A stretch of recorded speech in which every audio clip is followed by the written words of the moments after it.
В эфире «Вести», воскресный выпуск. Очередным подтверждением того, что желание Обамы изолировать Россию так и останется несбыточной мечтой, стала молниеносная готовность целого ряда государств обеспечить альтернативные поставки продовольствия в России.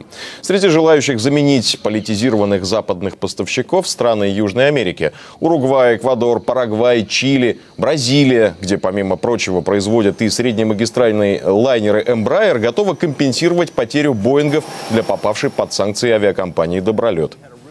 Радикально нарастить сотрудничество с Россией готова и Аргентина. Ей сейчас это самой жизненно необходимо, чтобы спастись от фондов стервятников, которые загоняют страну в дефолт.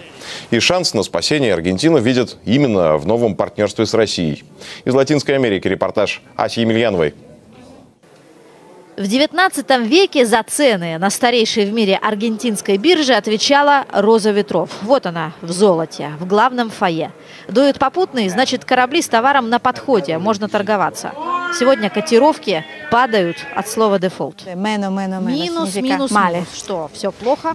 Ты бедный, когда ты в минусе, богатый, когда в плюсе. Минус, минус, минус, да. Но нужно продолжать работать. Это очень особый момент. Будет дефолт или нет, платить ли фондам-стервятникам. Пока все это обсуждается, обстановка не в пользу Аргентины, она отрицательная. Аргентина, конечно, в минусе, но еще хуже индексы американские. Брокеры сняли галстуки, замерли, в фойе играют в шахматы. С таким урожаем зерна 160 миллионов тонн. Аргентина может ничего не бояться. Вот они, подушки безопасности. Самые надежные банки. Эти белые мешки пролежат в полях хоть 2 года. Пшеница, ячмень, соя. Страна в тройке ведущих экспортеров мира. Сделано в Аргентине. Вот оно, настоящее аргентинское чудо. Мешки для хранения зерна. Их придумали 20 лет назад, когда сбор зерновых скакнул в 3 раза. Урожай нужно было где-то хранить. Состав секретный. Китайцы пытались клонировать, бесполезно. 3-слойный пластик защищает и от солнца, и от холода. В Краснодарский край начинают завозить. Это была едва ли не самая важная аргентинская революция – переход на технологию прямого посева. Вот идет трактор с сеялкой. А это, если повернуться, то, что остается после того, как он прошел – непаханное поле. 40 лет назад, когда по поручению Минсельхоза Институт агротехнологий разработал инновацию и предложил землю не трогать, в это мало кто верил. Прорезали, положили семя, уплотнили и закрыли. Слушай, ну русскому трактористу покажи эту машину, он не поверит, что... Ну, говорят факты. Теперь страна собирает 3 урожая за 2 года. Сейчас здесь зима, озимые посеяны, после них будет соя. Ростов, Краснодарский край и Воронеж все чаще приезжают стажироваться. Брали анализы. Аргентинская земля очень похожа на наш чернозем. Это соломенная шапка, которая остается после уборки урожая, защищает землю от солнца и от обезвоживания. Перестав вспахивать, мы перестали разрушать самый плодородный верхний слой. Единственное, что никогда не хватало Аргентине – фосфора, азота и калия. Свое сельское хозяйство Аргентина подняла на наших удобрениях. Это главное, что импортирует сегодня Буэнос-Айрес из России. Техника аргентинская едет в Ростов. Из России сюда приезжают в Аргентину наши удобрения. Еще и коров туда везем. И коров еще везем в Россию, да? Транспортными самолетами. Да. 100 коров отправят для развода в Ростов. Климат подходит. Порода из Британии, но аргентинцы разбавили кровь канадской. Холодов ангус не боятся. Но корова это не главное. Мясо, судя по политической ситуации, может стать экспортным продуктом номер 1. В Россию полетит говядина высочайшего качества. В мясе мало опасного жира, потому что они едят натуральную пищу, пасутся на пастбище, а вкус мяса лучший в мире. Будто знали заранее. Весь 2013 год 2 страны готовили протокол о начале поставок премиальной говядины. Подпишут на днях. Аргентинские производители изучили санитарные нормы, согласованы таможенные формальности. Осталось просто расширить список. В сентябре согласуем в Москве, обещает президент консорциума по экспорту аргентинского мяса. Мы уже поставляем вырезку высокого качества, тонкий стейк, высокий стейк, филе. Ну, а возможности увеличить экспорт есть? Вы можете наш рынок удовлетворить? Не дадите России умереть с голоду, как многие сегодня боятся? Non moriremo da fame.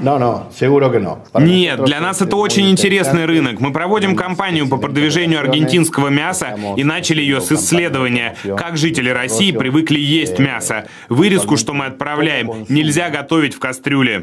10 минут с одной стороны, 10 с другой и на стол. Так готовят знаменитый ангус. Вместе со стейками в Россию прилетят и аргентинские повара делиться опытом.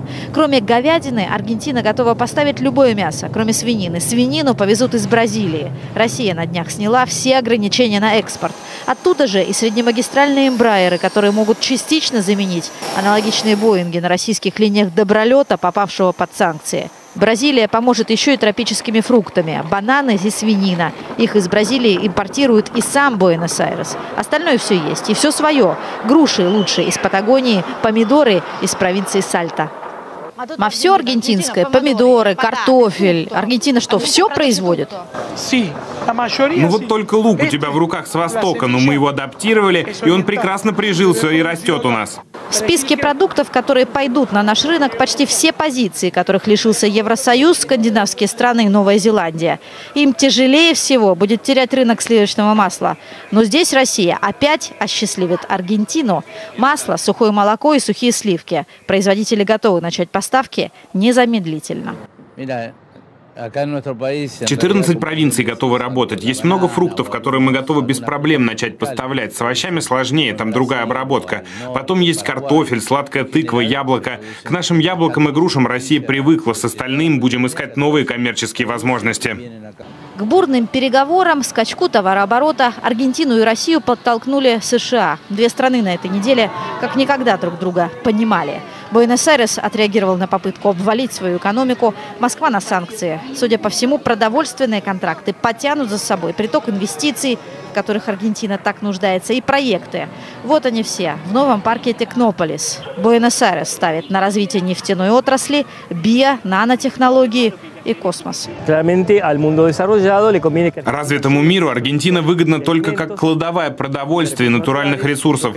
Мы считаем, что это не гарантирует улучшение качества жизни населения, и поэтому всерьез нацелены на включение технологий для добавления стоимости экспортным продуктам.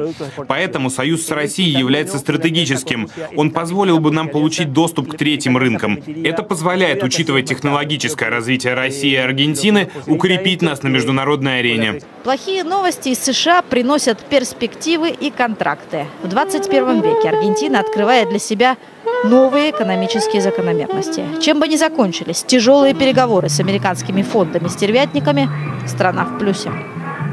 Ася Емельянова, Сергей Рубанов. Вести, Аргентина.